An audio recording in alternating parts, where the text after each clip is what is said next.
Okay mga boss, mayong gabi nato. So ari ta karon, ako itudlo ninyo kung unsaon pag install ang deep press sa Windows 10 or ang deep press na version 8.3.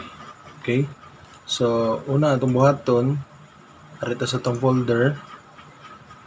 Kung nanakay installer, so locate lang nato atong installer. So click atong i-open natong deep press folder nya unlocker. First na buhaton ganing unlocker atong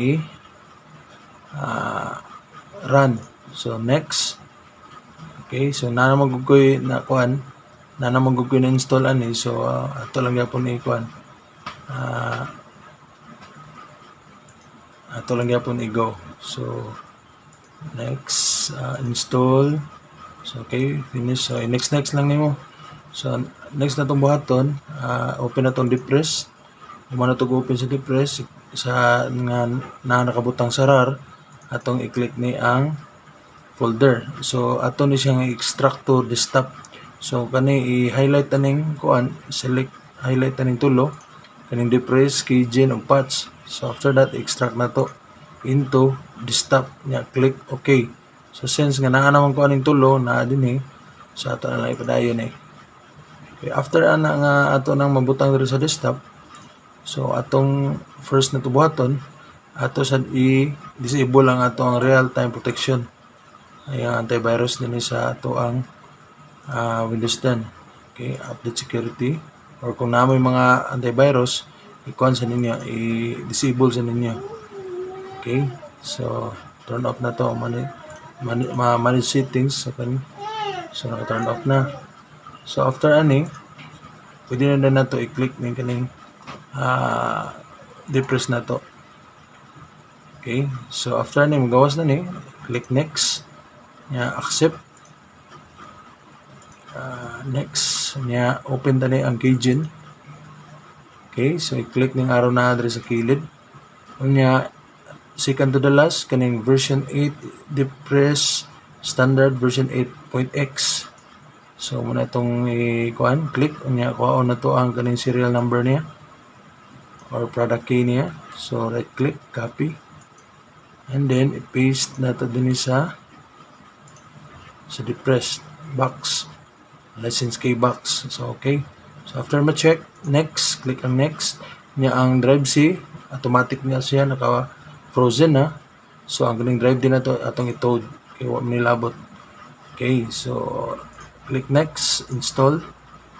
Right, so paabutan lang ninyo nga mo-restart ni siya. After anang restart, ato na sa dayon i-toad ang iyahang depress ang drive C. So paabot lang ta kadjot.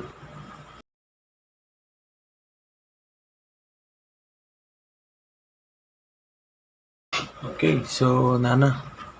So after ni atong i-click ang no lang sa di ta magbutang password. Kung ganahan ka magbutang og password, ato lang ni i-click ang yes. So okay, no lang sa ta without password. Okay, so ato lang atong madto ta sa depress, atong click ang control shift alt nya F6.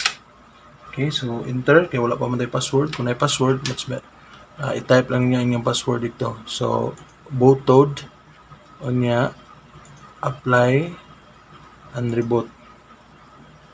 Okay, pa na lang. Pwede ra delete mo dili lang ta skillet. Okay, so restart. Okay, so atong since na-restart na, atong i-open og balik. Okay, so naka bootload na siya. So atong buhaton ani is atong i-click ang search button nya type ang unlocker kani, click, and then this PC may naka-highlight, so atong i-click ni siya nya drive C. Pangitaon ta ni siyang kang kaning kuan Percy 0 that's it. So, okay, so atong i-move nya desktop, nya click OK, nya OK, pabuta, nya click yes to restart. So i-restart na to.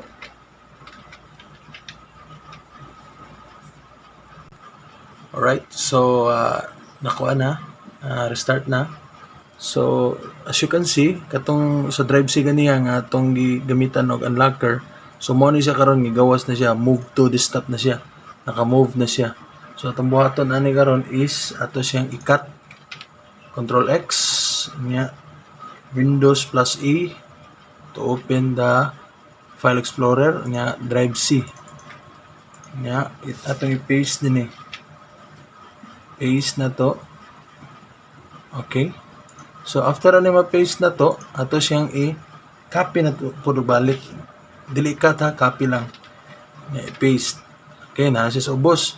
So atong buhaton karon since na-restart man siya, atong i-turn off ang antivirus, ang real-time protection. So atong i-click ni siya, Windows Security, Virus, and then Manage Settings. Okay. Para ang ato ang kuan, patch na to, makaran siya og tarong. I-close na to. So, i-click na tong patch. Alright. So, patch. Okay, so after na to na patch siya. So, muna ni ang gawas, no? So, patching done. So, exit na to ni.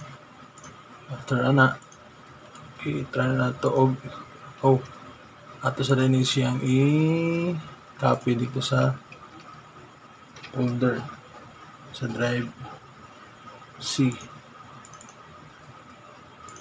Replace na to siya.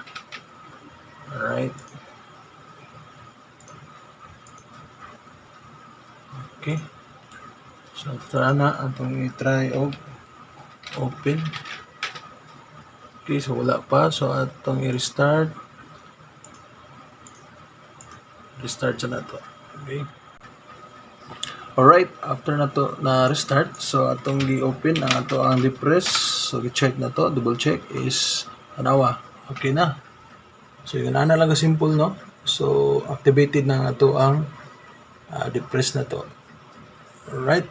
So thank you sa inyong pagtan-aw, pagsunod sa ato ang atong vlog, ato ang depress installation karon. So I hope na-enjoy mo sa ato ang video nga atong gitudlo diri ninyo as Bisaya version, no? So para mas dali makasabot ang uban mga technician, especially sa mga Pisonet owner nga o sa mga bag-o nagtukod pa og ganing Pisonet, at least na sila idea. So next na to video is atong install na pod how to install Microsoft Office 2021. So latest po na ito nga Microsoft Office, no? So ituluan ta mo unsaon pag-install o pag-activate na niya. So mora to guys. So thank you so much.